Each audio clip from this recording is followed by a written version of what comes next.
काठ में। हाँ? काठ में। और वो कौन सा काठ था?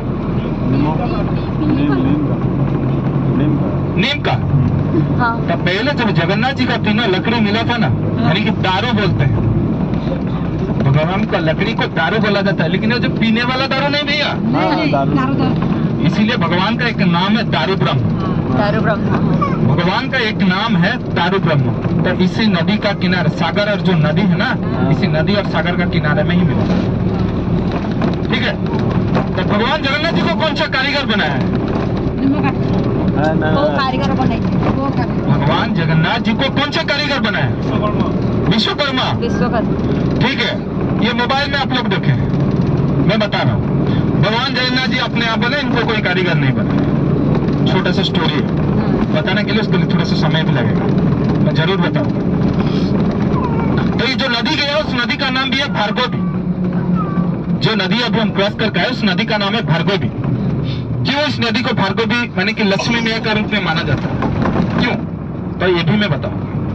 लेकिन अभी हमारा गाड़ी तो आगे बढ़ रही है। 10-15 मिनट के अंदर हमारा गाड़ी पहुंच जाएगा चंद्रभागा। पहले हम टूर के बारे में बताएंगे। जो टूर सबसे पहला टूर हमारा टूर के अंदर है चंद्रभागा।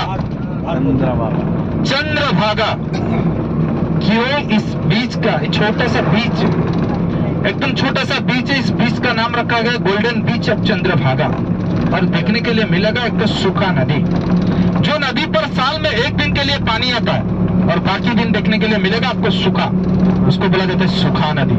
तो यहाँ पर एक मेला लगता है, वो मेला का नाम है चंद्रभागा मेला। और वो भी जिसी दिन उस नदी में पानी आता है, उसी दिन उस यहाँ पर मेला लगता है।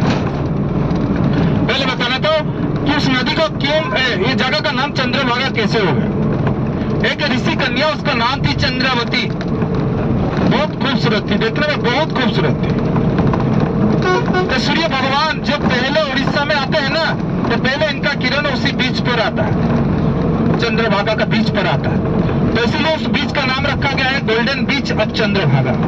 तो सूर्य भगवान जब सब दिन सुबह उस बीच पे नहाने के लिए जाता था, चंद्रावती ना, वो इतनी खूबसूरत थी।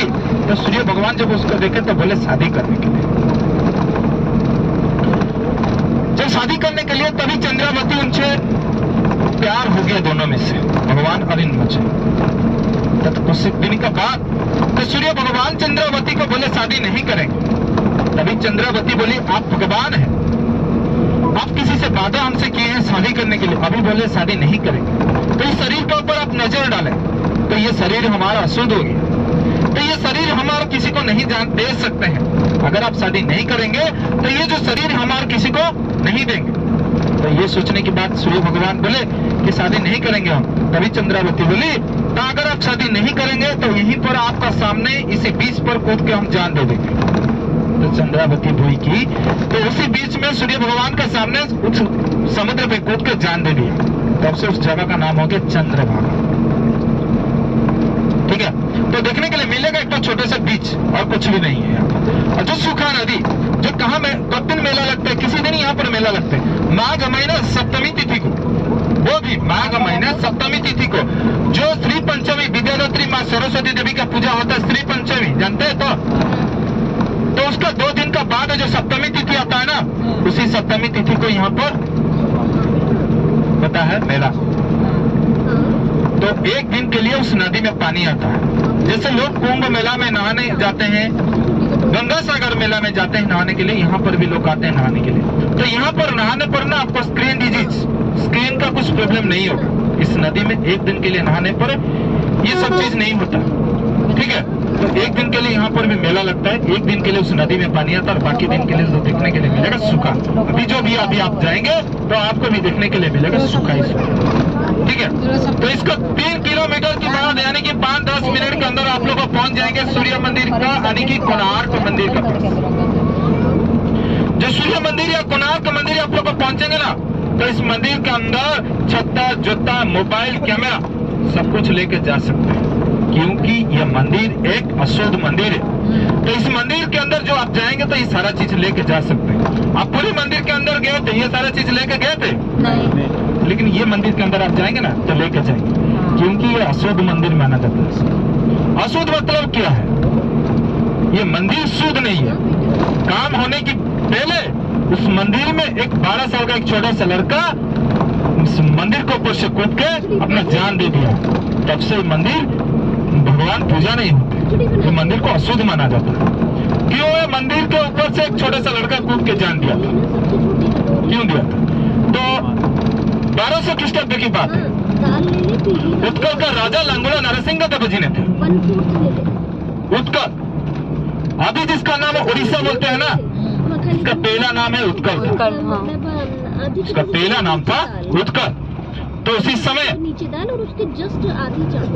ये मंदिर बनाने के लिए अपना राज्य में जितने भी कारीगर थे, राजा सभी कारीगर को बुलाए तो 1200 कारीगर जुड़े।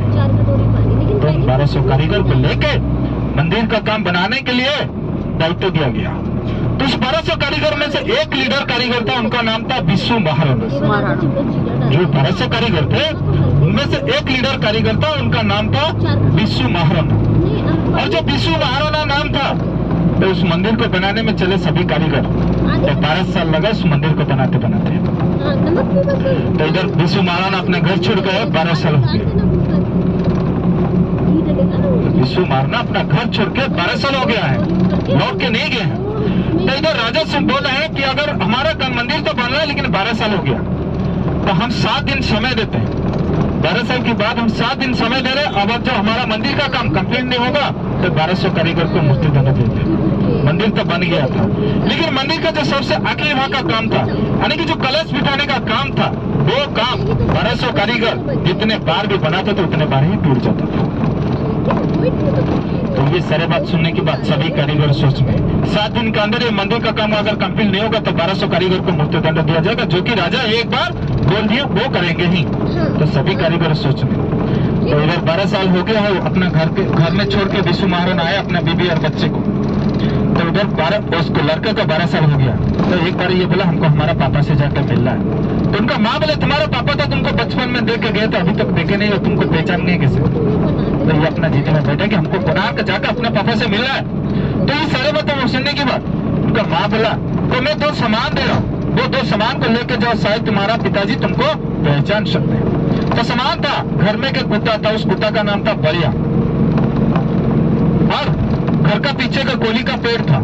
ये दोनों सामान को लेकर आके पहुंचा कोणार्क में धर्मपद। तो धर्मपद जब मालिक को देखा, कोणार्क में पहुंचा, एक कुत्ता अपना मालिक विशु महाराणा को जब देखा तो भाग के जाके विशु महाराणा में का पास में पहुंच गया।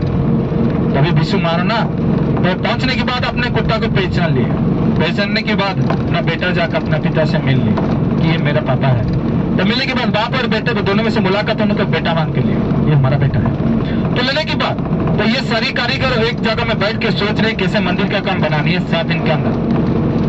तो ये छोटा सा लड़का जो धर्मपद था, तो ये सुनने में आया कि अगर 7 दिन का अगर मंदिर का काम खत्म नहीं होगा तो सारे कारीगर को मृत्यु दंड दिया जाएगा। ये बोला हम बना देंगे, बोला कि ये काम हम बना देंगे। तो ये चला मंदिर का काम बनाने के लिए। तब बनाते बनाते वो भी 7 दिन के अंदर उस मंदिर का काम कंप्लीट कर दिया। तो ये बात राजा को पता चला, जो काम 1200 कारीगर नहीं कर पाए, एक छोटा सा लड़का उस काम को करते। तो राजा बोले किसी को भी हो एक को मृत्युदंड दिया जाएगा, चाहे 1200 कारीगर हो चाहे उस छोटे से लड़के भी हो, किसी को भी हो एक को मृत्युदंड दिया जाएगा। तो ये सारे बात सुनने के बाद तो अपना बेटे को जिंदा रखने के लिए धर्मपद 1200 कारीगर को मृत्युदंड देने के लिए डिसीजन करके राजा के सामने आ गए। काल सुबह हुए सभी को मृत्युदंड दिया जाएगा। तो ये सारी बात सुनने के बाद एक छोटा सा लड़का मन में सोचा, तो अगर तो 1200 कारीगर मर जाएंगे तो हम अकेले जिंदा रहेंगे, तो हम जैसे 1200 कारीगर पैदा होने के लिए फिर उत्कल में यानी कि उड़ीसा में बहुत समय लगेगा। तो हम मर जाते हैं तो 1200 कारीगर जिंदा हो जाएंगे, तो हम जैसे भी 1200 धर्मपद पैदा हो सकते हैं। तो ये मन में सोच के मंदिर का ऊपर गया और सीधा समुद्र पे कूद पड़ा। तब से ये मंदिर हो गया अशुद्ध मंदिर। वो भी तो वो मंदिर को राजा जो समय दिए थे, वो पूजा होने के समय था, वो भी कल सुबह पूजा हो जो समय दिया गया था उससे पहले ये मर गए। तब से ये मंदिर हो गया अशुद्ध मंदिर। तभी इस मंदिर के अंदर कोई भगवान नहीं है।